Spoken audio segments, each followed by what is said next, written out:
आप अपने जीवन में वो सब कुछ प्राप्त कर सकते हैं जो आप पाना चाहते हैं। अब वो चाहे ढेर सारी दौलत हो, शोहरत हो या ढेर सारी खुशियां, आप सब कुछ प्राप्त कर सकते हैं। इस टेक्निक को करने के लिए आपको चाहिए सिर्फ रात में सोने से पहले का 5 मिनट, जब आप पूरी तरीके से थके होते हैं और सोने के लिए तैयारी कर रहे होते हैं। दोस्तों, यह वह समय होता है जब आप अपने सारे कामों, सारी परेशानियों और साथ ही साथ मोबाइल को भी बंद कर देते हैं और एक गहरी नींद में जाने के लिए तैयार हो जाते हैं। और दोस्तों, बस यह वही समय है जब आप हर रोज अपनी जिंदगी के सिर्फ 5 मिनट देकर अपनी लाइफ को पूरी तरीके से चेंज कर सकते हैं और अपनी जिंदगी में नई ऊर्जा का संचार कर सकते हैं, जो मदद करेगा आपकी उन सारी विश, सारी इच्छा, सारी मनोकामना को पूरी करने में जो आप पाना चाहते हैं। दोस्तों, यह एक ऐसी टेक्निक है जिससे आप अपनी जिंदगी की दिशा और दशा पूरी तरीके से बदल सकते हैं। इसके लिए इस वीडियो को पूरा एंड तक जरूर देखिए, क्योंकि आधी अधूरी जानकारी हमेशा खतरनाक और निष्फल होती है। दोस्तों, आगे इस टेक्निक को समझने के लिए सबसे पहले हम समझ लेते हैं कि आखिर रात में सोने से पहले ही क्यों करना है। अगर आपके मन में भी ये सवाल आ रहा है तो सबसे पहले इसका जवाब जान लीजिए। दोस्तों, हम सभी इंसानों में ईश्वर या इस ब्रह्मांड के द्वारा सबसे बड़ी शक्ति अगर कोई दी गई है तो वह है आपका दिमाग। और इस दिमाग के सभी कार्यों और शक्तियों को करने की क्षमता को 2 भागों में बांटा गया है। सबसे पहले भाग को हम कॉन्शियस माइंड या चेतन मस्तिष्क कहते हैं और दूसरे भाग को सब कॉन्शियस माइंड या अचेतन मस्तिष्क कहते हैं। चेतन मस्तिष्क में क्रिएटिविटी, तर्क वितर्क, इच्छाएं, प्लानिंग, ड्रीम्स हैं। यह ऐसे सभी काम जिसे आप जागृत अवस्था तक करते हैं, जैसे अभी आप इस वीडियो को देख रहे हैं, सुन रहे हैं, साथ ही साथ आगे की प्लानिंग कर रहे हैं और सही और गलत के उलझनों में उलझे हुए हैं। ये सारे काम चेतन मस्तिष्क का है, लेकिन यह चेतन मस्तिष्क आपके ब्रेन पावर का सिर्फ 5% इस्तेमाल करता है। यही दूसरी तरफ आपकी फीलिंग, हैबिट, बिलीफ सिस्टम, यादें, अनुभव और भी बहुत सारी चीजें जो ऑटो पायलट मोड में चलती हैं, जैसे सांस लेना, देखना, पलकें झपकाना, हृदय की धड़कन, सुनना, महसूस करना, ये सभी चीजें आपका सबकॉन्शियस माइंड कंट्रोल करता है। ये आपकी ब्रेन पावर का 95% इस्तेमाल करता है। दोस्तों, आपके अवचेतन मन की प्रोसेसिंग पावर लगभग 40 मिलियन बीट्स पर सेकेंड होता है, यानी कि कॉन्शियस माइंड से लाखों गुना ज्यादा। सब कॉन्शियस माइंड के पास इतनी क्षमता है कि इस ब्रह्मांड की अनंत संभावनाओं को बड़ी आसानी से सच कर सकता है।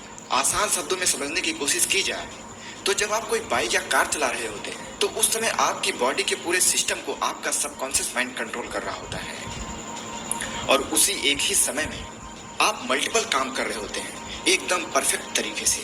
दोस्तों, आपका सबकॉन्शियस माइंड ऐसे मल्टीप्लेक्स सिनेमा की तरह है जहां एक समय पर हजारों तरह की अलग अलग मूवीज चल रही होती हैं, वो भी बिना रुके। एक इंसान का सबकॉन्शियस माइंड इतना शक्तिशाली है कि यह शरीर में मौजूद 50 ट्रिलियन सेल्स को नॉन स्टॉप कंट्रोल कर रहा होता है और उन्हें आदेश दे रहा होता है। दोस्तों, साइंस की कई सारी एक्सपेरिमेंट में और चेतन मन की शक्ति का इस्तेमाल किया गया है, जिसे प्लेसबो इफेक्ट का नाम दिया गया है। इस एक्सपेरिमेंट में डॉक्टर की एक टीम ने एक ब्लैक कैप्सूल को कई सारे मरीजों को यह कहते हुए दिया कि इससे आपके रोग बहुत ही तेजी से ठीक हो जाएंगे, क्योंकि ये बहुत ही स्पेशल और क्विक रिजल्ट देने वाली है और आप 2 से 3 दिनों में ठीक हो जाएंगे। दोस्तों, 2 से 3 दिनों के बाद ही उन सभी रोगियों को इस ब्लैक कैप्सूल से ही राहत मिलने लगा। ऐसा इसलिए हुआ क्योंकि इन सभी लोगों को डॉक्टर के द्वारा यह यकीन दिलाया जा चुका था कि यह उनकी बीमारी को ठीक कर देगा। हमारा सबकॉन्शियस माइंड सही, गलत, झूठ, सच में फर्क नहीं कर सकता।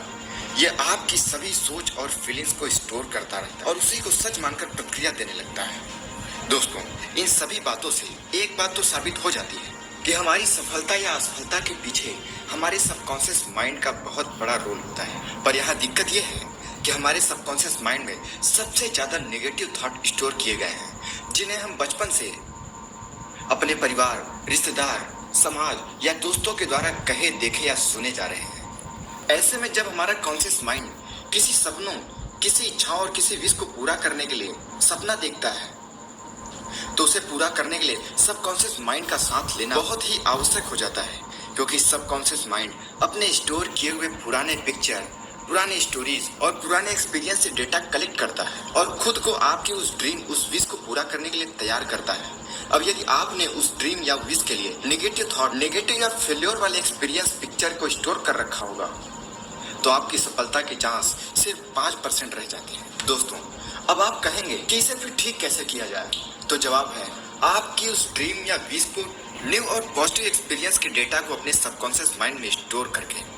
तो चलिए अब हम इसे डिटेल से जानते हैं कि कैसे आप अपने माइंड में इस तरीके के डेटा को फीड करेंगे। दोस्तों, रात को सोने से ठीक पहले आपके कॉन्शियस और सबकॉन्शियस माइंड के बीच का कनेक्शन खत्म होता है और यही वह समय होता है जब कोई भी बात डायरेक्ट आपके सबकॉन्शियस माइंड में डाली जा सकती है।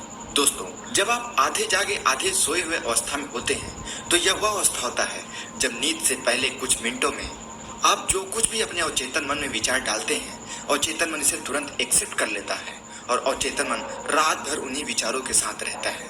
दोस्तों, आप सभी ने कई बार ऐसा अनुभव जरूर किया होगा कि जब आप सोते हैं तब आप ऐसे घटना के बारे में सपने देखते हैं जिसे आप सोने से चंद मिनट पहले बोला, देखा या सुना होगा। अगर आपके साथ ऐसा कुछ अनुभव हुआ है तो हमारा कमेंट बॉक्स आपके एक्सपीरियंस का इंतजार कर रहा है, इसे हमें जरूर बताएं। दोस्तों, सोने से पहले जब हम आधा सोए आधा जागे हुए अवस्था में होते हैं तब हम तैयार होते हैं अपने सबकॉन्शियस माइंड में उन विचारों को डालने के लिए जिसे हम अपने जीवन में प्रदर्शित करना चाहते हैं, जिसके लिए हम सपना देख रहे हैं, जिसे हम पूरा करना चाहते हैं। उससे रिलेटेड पॉजिटिव विचार आप इसी समय में अपने सबकॉन्शियस माइंड में डायरेक्ट डाल सकते हैं। इसके लिए दो तरीके हैं। सबसे पहला तरीका है आप अपने विश से रिलेटेड पॉजिटिव विचार, पॉजिटिव बातें आवाज के रूप में रिकॉर्ड कर लें और सोने से ठीक पहले कान में ईयरफोन लगा के सुनते हुए सोएं। ऐसा जब आप कुछ दिनों तक लगातार करेंगे तो वो विचार आपके सबकॉन्शियस माइंड में फीड होने लगेगा। फिर जब भी आप उस विश पर काम करने जाएंगे, अपने लक्ष्य पर काम करने जाएंगे, तो आपके मन में उसके लिए नेगेटिव विचार नहीं आएंगे। नेगेटिव विचार का मतलब होता है कि आप उसे करने जाएं और आपके मन में आए ये होगा कि नहीं होगा, जब इतने लोग नहीं कर पाए हैं तो मैं कैसे कर पाऊंगा। दोस्तों, इन्हीं विचारों को आपको बदलना है। ऐसा नहीं हो सकता कि कोई और नहीं किया तो आप नहीं कर सकते हैं। ईश्वर ने आपको अलग बनाया है, दूसरा नहीं कर सकता। इसका मतलब आप ही हैं, आप ही उसे कर सकते हैं। आपको ही उस काम के